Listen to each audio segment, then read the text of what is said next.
back into this, our top 5 Tuesday. Ahmad Brooks, John Medani, we're giving you our picks for the 5 players we think have the best chance to land a Rookie of the Year honor for the NFL this season. I had Jerry Hughes of the Colts, the former defensive end for TCU, at number 5. C.J. Spiller with the Bills at number 4. Des Bryant, number 3 with the Cowboys. Ahmad?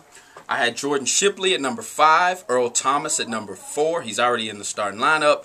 Des Bryant at number 3. So we agree on Des Bryant, but that's about it. Yep. All right, number 2 on your list? Number 2 for me is a guy that I had an opportunity to watch here this past weekend, and I was really impressed with him. And I kind of came in here and I divulged that I had a guy that was on my radar that I wanted to pick up, a rookie.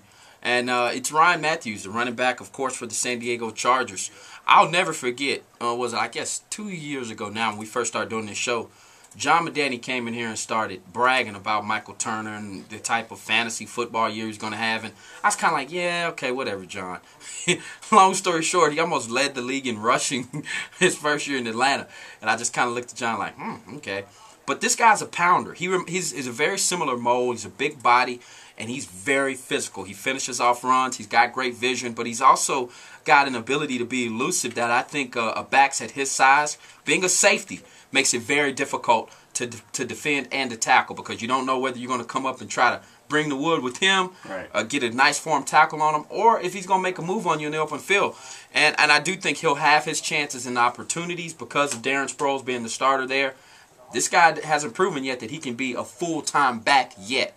So I think Ryan Matthews will get his carries. They want to split that up there. I'm going to go with the rookie, of course, in San Diego, Mr. Ryan Matthews, number 2. Okay, number 2 on my list is also a running back. I just think the skill guys have a better chance to make an immediate impact. How about this one? Javid Best. Now, I'm surprising even myself with that because I don't think much of Cal's skill position players. I think they end up in the NFL and they don't make it happen. Despite the efforts of the quarterback in Green Bay, I'm saying I think he's the exception to the rule. Javid Best has been talked about for a long time. Coming out of high school, people talk about Javid Best. Now, what separates Javid Best from C.J. Spiller, who's number 5 on my list? Here's the difference. Quarterback, wide receiver. C.J. Spiller doesn't have that. He doesn't have anything else to take. I mean, he is going to be the focal point in Buffalo. But when you want to try to stop the Detroit Lions, first of all, you got to get a grip on Matthew Stafford, who was their number 1 pick last year. And you got Calvin Johnson, their number 1 pick from 2 years ago. Now, I still think line play is an issue. For whatever reason, Matt Millen, strangely enough, did not really build that offensive front. But Matthew Stafford and Javid Best, if he gets his reps, because Kevin Smith, I think, is about done. Durability issues there. And Calvin Johnson, I mean, we got a chance to go back to Rodney Peete, Barry Sanders, and Herman Moore in Detroit. Could be a lot of fun. So we'll see what happens there. But either way, I think he's going to get the carries. I think they're going to showcase him. And I think Javid Best, number 2 on my list of potential Rookie of the Year candidates on today's Top 5 Tuesday. Wow, and number 1 for me, I'm going to go with the defensive player that had the distinct privilege of watching up close and personal there in the national championship game a year ago. I think this guy is as good as any inside linebacker in the game. I think he'll make a tremendous impact, and his team is not very good, so he's going to be a tackling machine. I'm going to go with the Oakland Raiders linebacker Rolando McClain. I like this kid. He's got great size. He's a physical at the point of attack. Does a nice job of carrying his hips through the tackle. He's very forceful in bringing ball carriers down. Those are all the things you look for players to make an immediate impact. He'll start for the Oakland Raiders.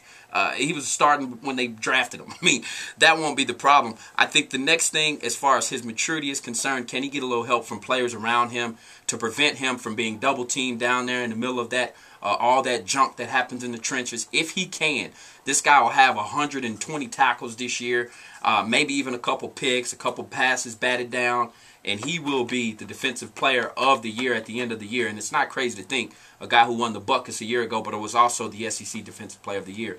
Number 1 for me, Mr. Rolando McClain. Number 1 on my list, number 2 on your list, and that's Ryan Matthews. And I guess I'm just going to go ahead and buy into the hype. And you got to think about this. Now remember, the San Diego Chargers played pretty well. San Diego Chargers had the Jets beat before, inexplicably, for some reason, Phillip Rivers threw that pick right into the belly of the Jets defender. I mean, I still don't know why he threw that ball, but he did. You know, part of it, you know, they were done with LT. They separated ways with LT. And as great as Darren Sproles is, I think most people assume he cannot handle the rigors of all those carries between the tackles. Keep him fresh, keep him quick, keep him a water bug, and let him, you know, on the outside. That's what he's best at. But Ryan Matthews, 6 feet, 220 pounds. They moved up to get this guy. They knew they were going to separate times with LT. They had to have him. He's a local product. Fresno guy, well, which is not exactly next to San Diego. California's a big state, but he's still a Cali product. Yeah, exactly. There's no question that the San Diego Chargers and Norv Turner, they think they're going to be good. They think they've got a Super Bowl run on them. If they do, this guy's going to have to be Emmitt Smith. I agree. That means he's going to have to get first downs in the first quarter, and he's going to have to eat up the clock in the fourth quarter. He's going to lead the league in carries. He has to for them to be good, and because he leads the league, I think he's